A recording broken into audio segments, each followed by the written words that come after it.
On today's episode, we got Pat the Designer in the building from ESPN 1000 and the Windy City Breeze, and we're going to grade the entire Chicago White Sox offseason. But here's the question. Is it fair, or did the Sox quietly have a better winner than people realize? We're breaking down the Murakami signing, Domínguez, the Lou Robb trade, Jordan Hicks. We're breaking it all down on today's episode with spring training right around the corner. All that and more right after this.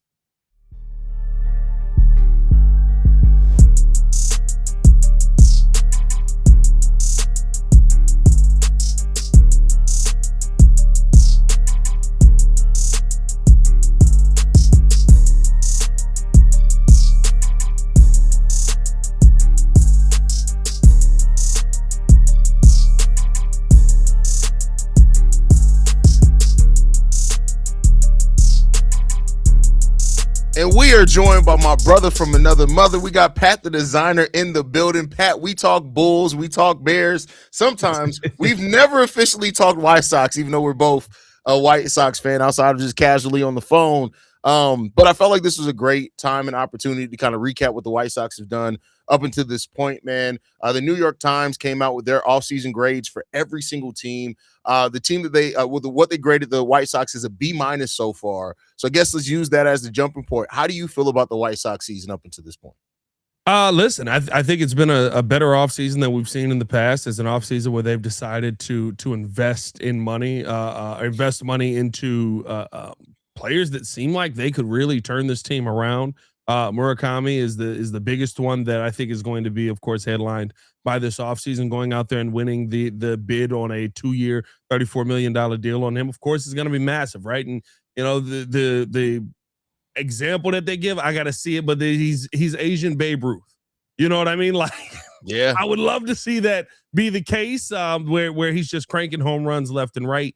We know the Sox have needed some consistent power hitting in this lineup for a little while, but I feel like they've made strategic moves to actually set themselves up where bottom line is you have to have players come out and do what they did last season in the second half of the season, play extremely fundamental, play the game the right way, put yourself in a position to be successful, and you can win a lot of baseball games that way, right? Like, yeah. On top of that, they've really just kind of made some subtle pieces to try and improve the roster to where the talent level is going the right direction. But on top of that, your farm system is going the right direction. So I would probably agree a B- offseason for the White Sox right now. Maybe more of a B than a B- for the White Sox right now. But the one thing that you can't take away from them is they're making moves to get better. And I think that's the part that is the most exciting. By the way, moves that will last longer than the lockout. Moves that will impact you past the lockout. Because we're not seeing a lot of teams make moves like that. Yeah, and I mean, that's the thing here, right, Pat, is that they moved with intentionality this offseason. I'm going to admit to you, I didn't think Getz had it in them. Like, I just didn't. Like, the way that they went about this offseason, it was just like, first, you like, the moves all kind of start fitting together, and then when you sit back now, you're able to review everything they did this offseason, it all is like, okay, I finally see where you're going. The Sox have a direction. We still need to develop. We still need to, develop both on the actual roster and in our farm system as well. But, like, you start seeing the pieces of how this can work. And like you said, Murakami, like you're looking at him, 30 homers, just pencil him in for 30 homers. He's going to get you 30 homers. That's the hope, yeah. Yeah.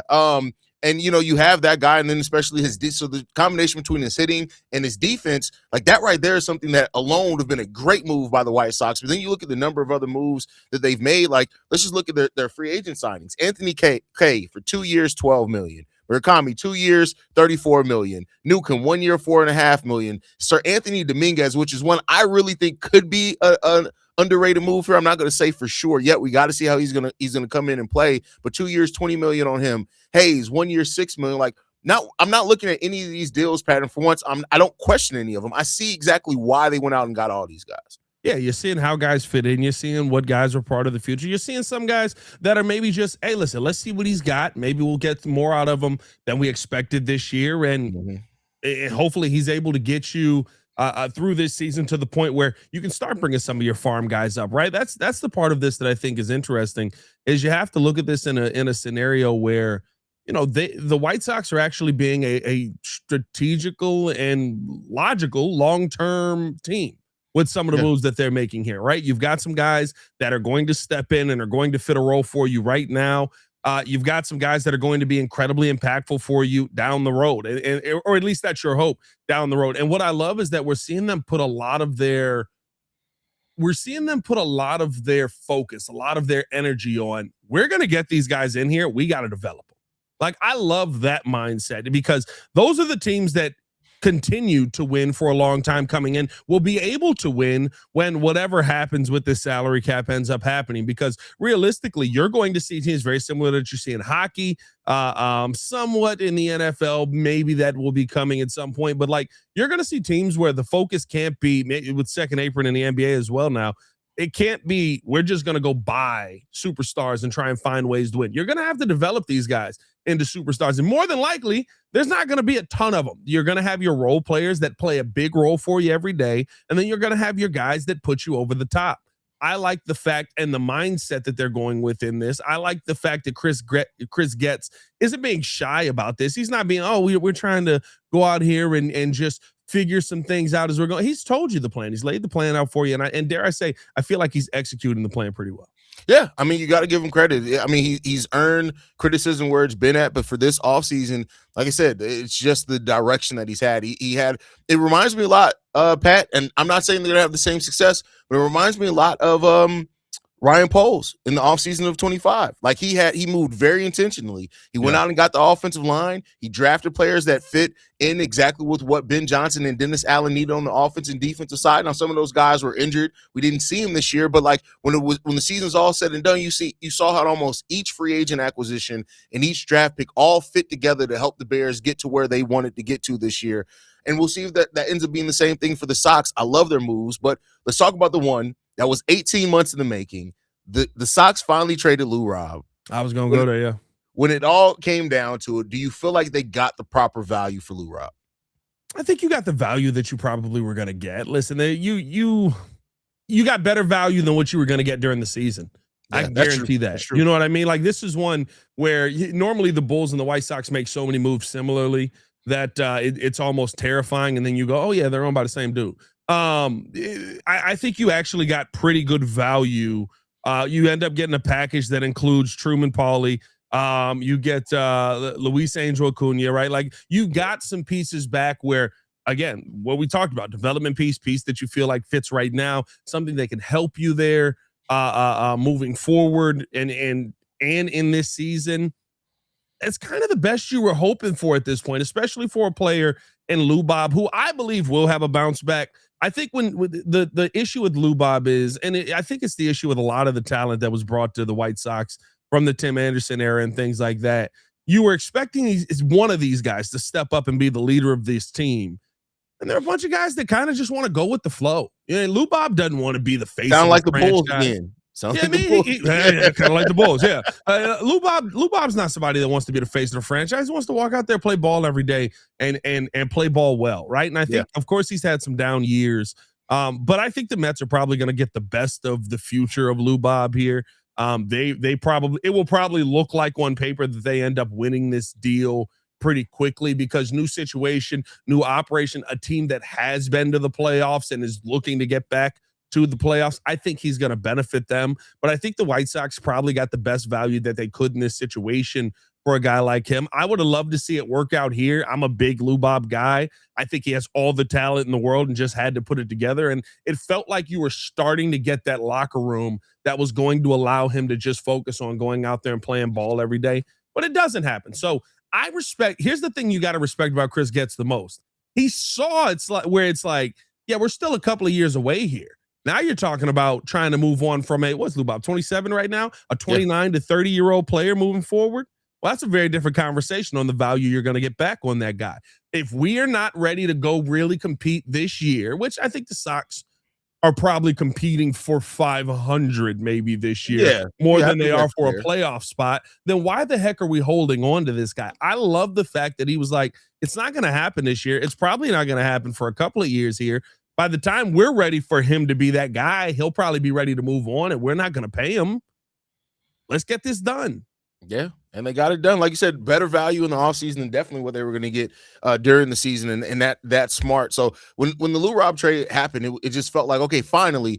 And then we start looking at the return. You're like, this is a solid return. Like, I do think Lou Rob's going to have, like you said, a bounce back year. I think he's going to have a really good season. We know the talent that he's capable of being. There's just no doubt about that. And I think now he's going to be in a place where he's able to focus really in on that, hone that, and just go out there and, like you said, go out there and play baseball. That's what he wants to do. He just wants to play baseball, and that's fine, right? Yeah, we wanted him to be the leader. We wanted him to be this rah-rah guy, but that's some people just don't have that in him. Now we got to go out and find a guy that has that in them, and we in a great place to develop. I mentioned the move for Seranthony Domínguez, right? And I look at him and his potential to be a closer here. Pitching is one of the biggest questions for this team. How confident do you feel in Domínguez? I haven't felt confident about pitching here in a long time. It's hard to feel confident, real, right? Like, right? Yeah.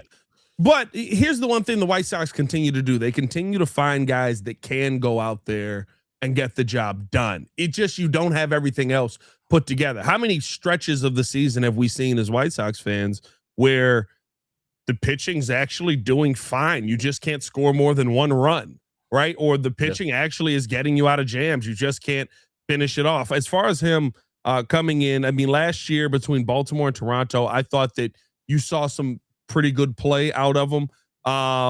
The whip is fine. The ERA leads a little bit to desire there, but the one thing for me that I look at with him is if he is coming in here and you're trying to say, hey, you're going to be the closer for this team moving forward, is he comfortable in that role? Is that where he feels like he can go out there and dominate? Because to me, the one thing that we don't do enough of in baseball anymore is find where a guy fits best. We just say, well, you're just pitching, so go out there and do it. Yeah. Not everybody can do it. We did that with Craig Kimbrell, right? We went out and we added Craig Kimbrell to this team. We had Lance Lynn as our closer, and we said, well, you're going to do the eighth inning. No, it's not the same thing.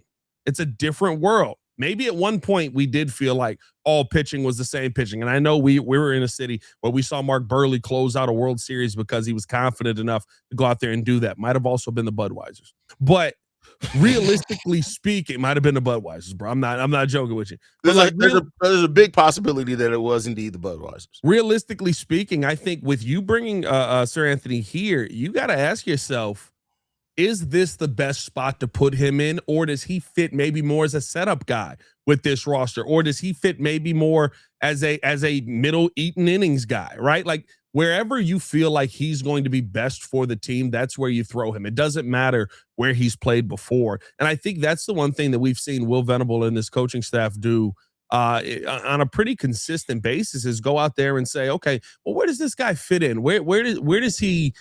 Yes, I know he's played this position before. Yes, I know we've seen this, but where does he fit with this team for him to thrive? And that's a real, like, dare I say, I was excited when we hired Will Venable, but I got to give him credit on like how he's gone about this.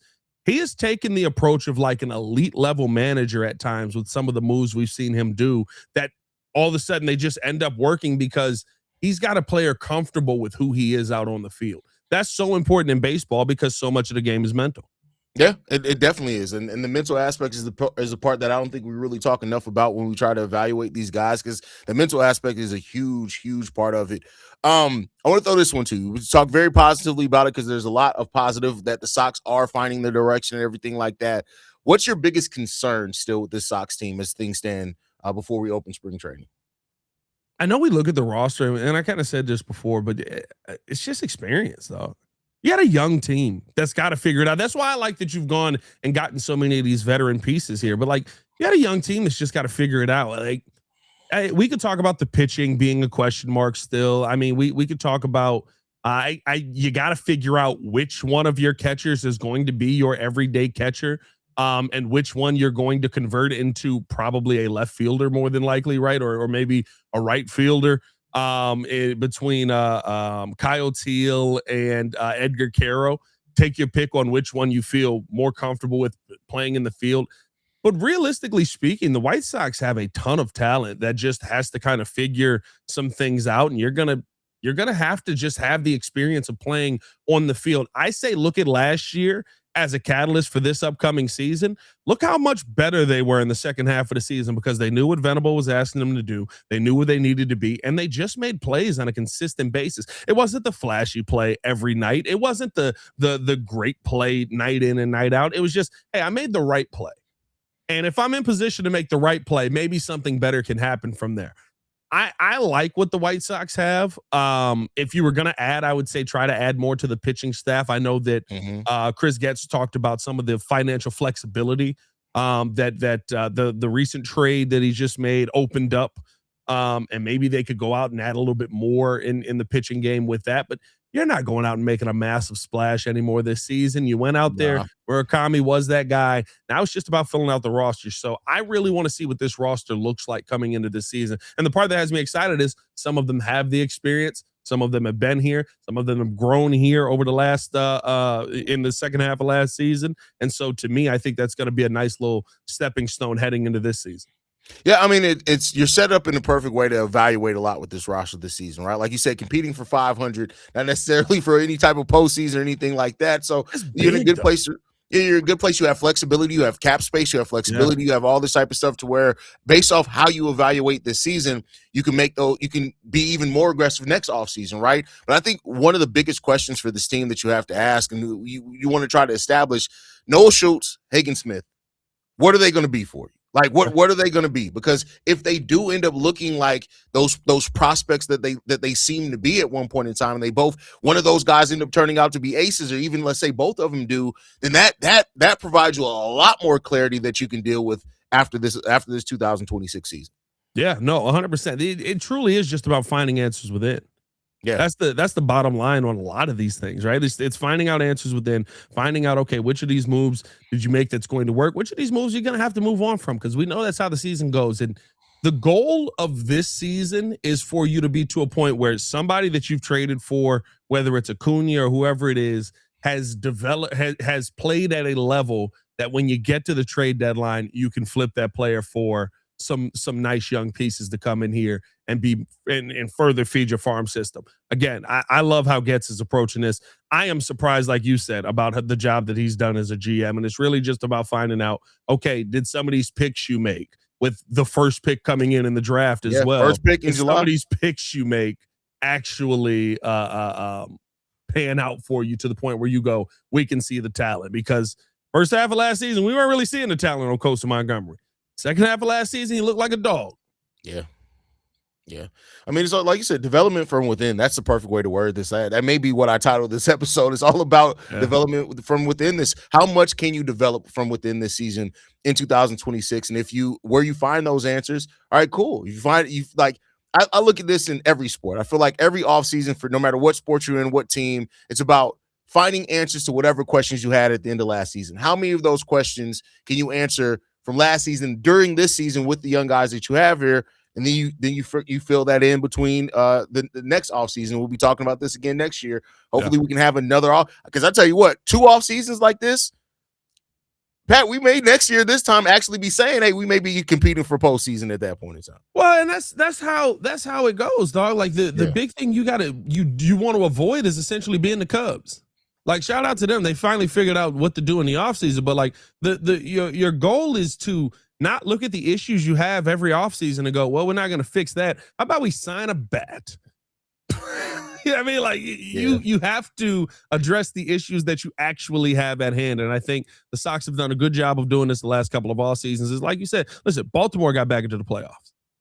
Like there's a multitude of teams that you can point to in baseball that couple years in, and then all of a sudden you look back and you're like, yo, like they're competing for something. They're the Padres for a while there, right? Like, how many teams you want to go to? Now, Padres went more, we're going to spend money, but like I think that the Sox are finally on the right path, and that's weird to say because, like you said, I didn't expect Chris Getz to be this good at his job. Do you think the change, I know the ownership hasn't officially changed, but the pending sale, the fact that we have a new influx of money, how much of that do you think really is responsible for this type of activity that we've seen from the Sox this offseason? I think the mindset change with the new ownership has affected things more. We know that the Ishbias are go spend the money. Go figure it out. Do what you got to do to get him. Go spend the money. I think Chris Getz, being a part of this organization before, having worked through this organization, takes that mindset and says, okay, how do I maximize the money? How do I get the most bang for my buck where I'm actually going to spend this? Not being cheap, which is the difference that we've seen here. I don't think the White Sox have been cheap this offseason. Yeah. But I also don't think that they've gone out and just recklessly spent money the way some other teams we have seen in the past do this. Of course, everybody points to the Dodgers, but I think there's a lot of teams Toronto has recklessly spent money at times as well. The Mets have recklessly spent money at times. This feels like, hey, we understand one, what's coming, two, where we need to have building blocks at for when we get on the other side of what's coming to this league here. And so I think the it's okay to spend money mindset has opened up a world for Chris Getz that maybe he wouldn't have had if Jerry was still running the show. That's fair. 121 losses in 2024, 102 in 2025. Pat, how many wins do the Sox get in 2026 based off where we are right now? Just, I'm not gonna hold you to it. I'm not gonna in 6 months be like, ha, Pat, you were wrong. Like, baseball is wild. You never know.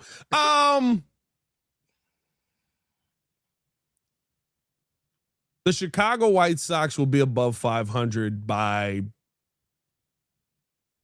3 games. Okay. Chicago White Sox will be an above 500 team. I don't know how it breaks down in math. What is that? I'll stick with what I said because then I got to do math. All this. That's what, 83? Is that 85 games? Something like that. Something like that. We're both not good at math when it's sudden math. That was terrible math on how many is 162 games, right? All right, okay. That's 63 games. No, I did that backwards. Wait a minute. 162. Wait a minute. 2. I somehow multiply. So 81 games. Above, 84 games. Above 500 would be 84 83 and 79. Is that right? That's it. What, 83, 70? Yeah, 83 and 79. Yeah. So. Hey, listen, we'll see what happens, man. I'm excited.